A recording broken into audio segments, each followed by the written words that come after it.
Viewers से अनुरोध है कि सब्सक्राइब वाले लाल बटन को दबाएं और इस चैनल की किसी वीडियो को मिस ना करें।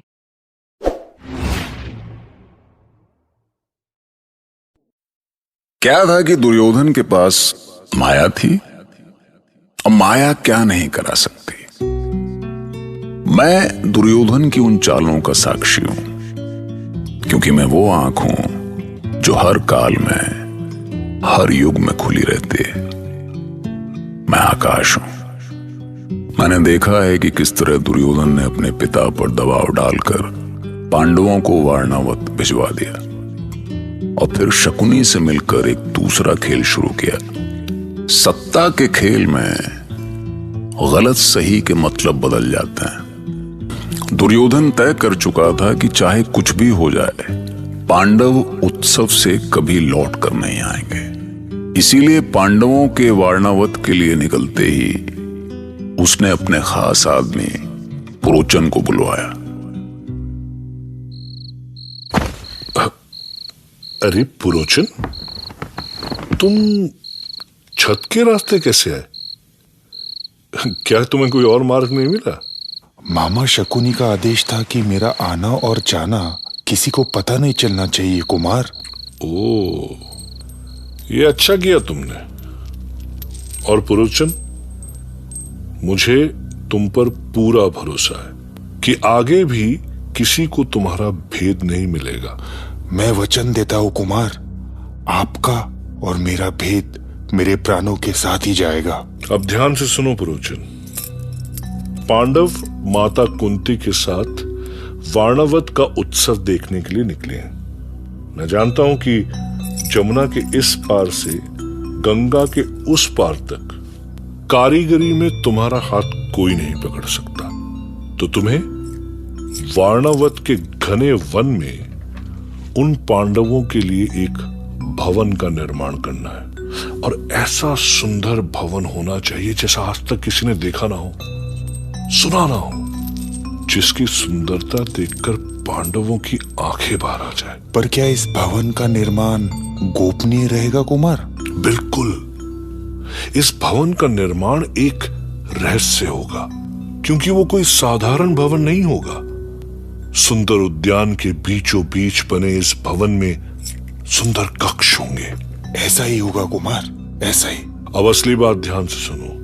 तुम्हें उस भवन का निर्माण ऐसे पदार्थों से करना होगा जो आग की एक चिंगारी से ही जलकर खाक हो जाए। क्या? ये आप क्या कह रहे हैं कुमार? जो तुमने सुना वही कह रहा हूं मूर्ख। तेल, घी, चर्बी, लाख जो लगा सके लगाओ, पर ध्यान रखना, यदि वो एक चिंगारी से नहीं जला तो मैं तुम्हें जिंदा जला दूंगा। जी जी जी, जी कुमार जी। और सुनो, भवन निर्माण होते ही तुम पांडवों को पूरे मान सम्मान से वहां ठहराने के लिए बुलाओगे। उस भवन में पहुंचकर वो सुख और चैन की सांस लेंगे, और वो चैन की सांस उनकी अंतिम सांस होगी। पर यह कैसे होगा कुमार? बताता हूं। रात में जब पांडव थके हारे गहरी नींद में सो रहे होंगे, तो तुम उस भवन में आग लगा दोगे।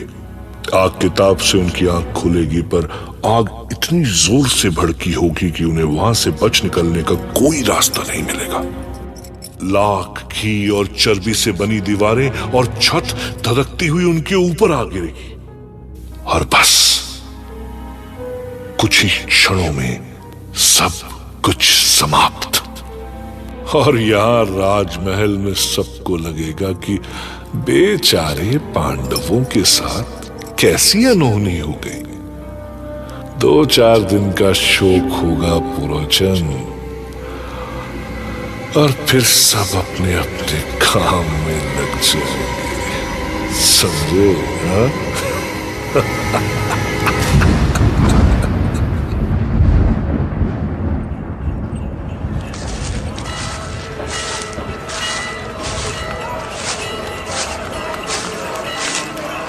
वाह, क्या आनंद आ रहा है। यहाँ का पूरा वातावरण ही शिवमय है। देखो माँ, लोग महादेव की भक्ति में कैसे सुध-बुध खोकर नाच रहे हैं। महाराज धृतराष्ट्र ने हमें भक्ति के इसी रूप का आनंद लेने के लिए ही तो यहाँ भेजा है पुत्र। हमें महाराज ने नहीं, दुर्योधन ने भेजा है माँ। और अगर दुर्योधन ने हमें यहाँ भेजा है तो अवश्य उसके पीछे कोई अर्थ छिपा है। पुत्र, दुर्योधन हमारा भला नहीं सोच सकता, पर हमें तो अपने भले के लिए सोचना होगा ना। केवल सोचना नहीं माँ, कुछ करना होगा। उस दुर्योधन को ये आभास कराना होगा कि अगर उसने हमारा बुरा करने की कोशिश की तो हम भी उसे जीवित नहीं छोड़ेंगे। हाँ पुत्र, मैं समझती हूँ। आज तक मैं भी तो तुम सब के लिए लड़ रही हूँ, और मैं ही क्यों, तुम पांडवों के अधिकारों के लिए तो कुरुकुल के ज्येष्ठ भीष्म भी लड़ रहे हैं। तुम इसे लड़ना कहती हो माँ? कमाल है। वो हमारे प्राणों के पीछे पड़ा है और हम जान बचाते फिर रहे हैं। पितामह ने भ्राता युधिष्ठिर को युवराज पद तो दे दिया, पर युवराज का सम्मान कहाँ है, अधिकार कहाँ है? दुर्योधन को जरा सी पीड़ा हुई तो महाराज ने उत्सव देखने के बहाने हमें यहाँ वन भेज दिया। तात धृतराष्ट्र ने कुछ अच्छा ही सोचा होगा भीम। अगर दुर्योधन के मन में खोट है तो उसके मन में खोट है तो हम यहाँ क्यों चले आए बड़े भैया? आपने मना क्यों नहीं किया? आपने ये क्यों नहीं कहा कि यहाँ वन में अगर इतना ही आनंद है तो दुर्योधन भी हमारे साथ चले? मेरे पुत्र भीम, राजमहल की कोई भी स्थिति तुमसे छुपी कहाँ है।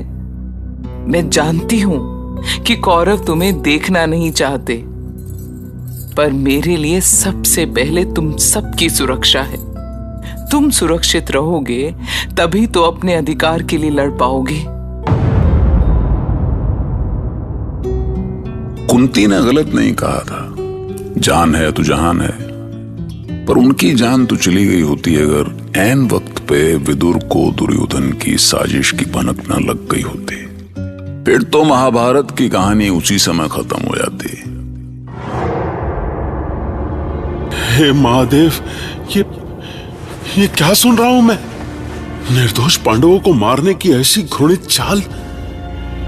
किस अंधकार में जा रहा है यह कुरुकुल? यदि कौरव अपनी योजना में सफल हो गए तो महाराज प्रतीप का यह महान वंश डूबने में समय नहीं लगेगा।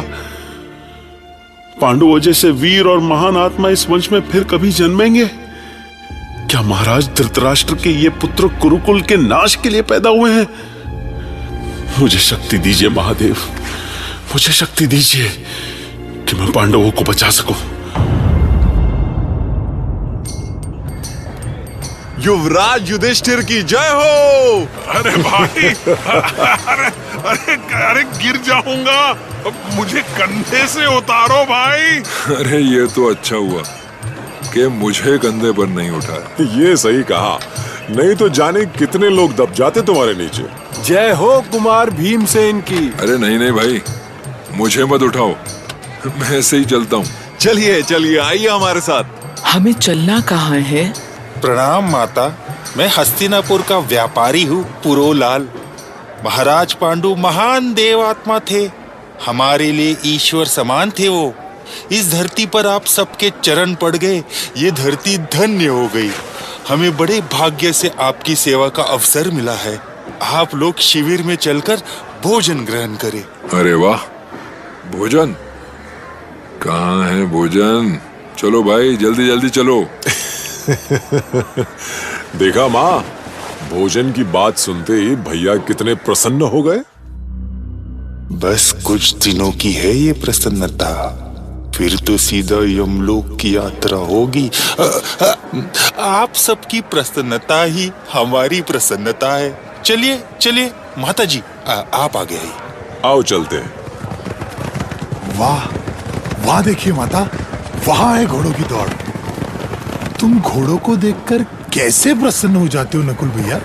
जैसे भैया भीम भोजन देखकर। अरे भाई, इसमें हंसने की क्या बात है? मुझे तो घोड़ा दौड़ाना भी आता है, अभी दिखाता हूँ। अरे संभल के, गिरा मत देना। अरे बेचारे घोड़े को तो छोड़ दो भीम, तुम्हारे भार से दबा जा रहा है। हाँ भैया, आप बहुत भारी हैं। अब घोड़ा ही दुर्बल है तो इसमें मेरा क्या दोष है? बस करो पुत्रो, बस। चलो अब चले, भोजन के बाद घुड़सवारी कर लेना। 100 मन भोजन खाने के बाद तो भैया और भी भारी हो जाएंगे माँ। धत, तुम सब मेरे भीम की हंसी मत उड़ाओ। चुपचाप चलो, सब पहले भोजन करो। आओ चलते हैं।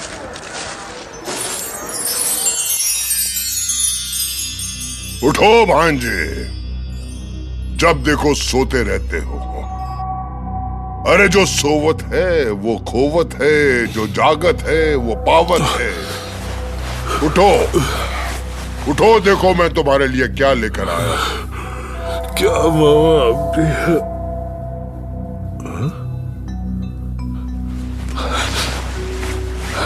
अरे मामा, ये तो युवराज का मुकुट है। अरे तुम्हारे लिए लाया हूं भांजे। पर मामा, मैं अभी युवराज बना कहाँ हूँ? जल्दी ही बन जाओगे। पुरोचन कभी असफल नहीं होता। देखो देखो कितना भारी है ये मुकुट। भांजे, तुम्हारी गर्दन है नाजुक और ये मुकुट है भारी। अभी से इसको पहनने की कर लो तैयारी। आप सभी के लिए विशेष आसन बनवाया है, कुश का आसन। आप सबके बैठने से और पवित्र हो जाएगा। भाई आसन तो ठीक है, भोजन कहाँ है पुरोलाल? ये लीजिए भीमसेन, भोजन भी आ गया। वाह, खीर, हलवा, मोदक, शाक, दही, घी, सब एक से बढ़कर एक। भाई पुरोलाल, तुमने तो हमारी यात्रा सार्थक कर दी।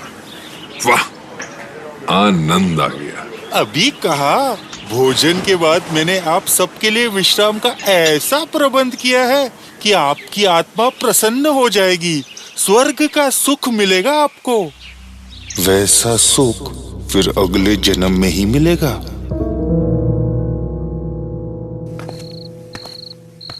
कौन है वहां? अपना परिचय दो वरना। धीरे बोलो। मैं हूं। मैं कौन? मैं महामंत्री विदुर। आप इस रूप में? क्या हुआ महामंत्री विदुर? कुछ मत पूछिए मंत्री जी, बस मेरा एक आदेश गांठ बांध कर रख लीजिए।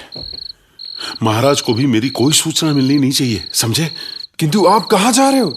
कहा ना, कोई प्रश्न नहीं। समझो कि तुमने मुझे देखा ही नहीं।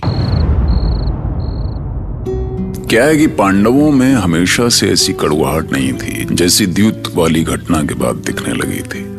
उनकी पीठ पीछे लगातार साजिशें होती रहीं, पर वो तब भी हंसने मुस्कुराने के मौके निकाल ही लेते थे। उन्हीं में से एक मौका था वारणावत का, जब दुर्योधन की कुटिल चाल से अनजान पूरा परिवार अपनी मौज में था। पर घात भी तभी होता है ना भैया, जब इंसान उससे अनजान हो। नहीं, सोच के देखिए महाभारत।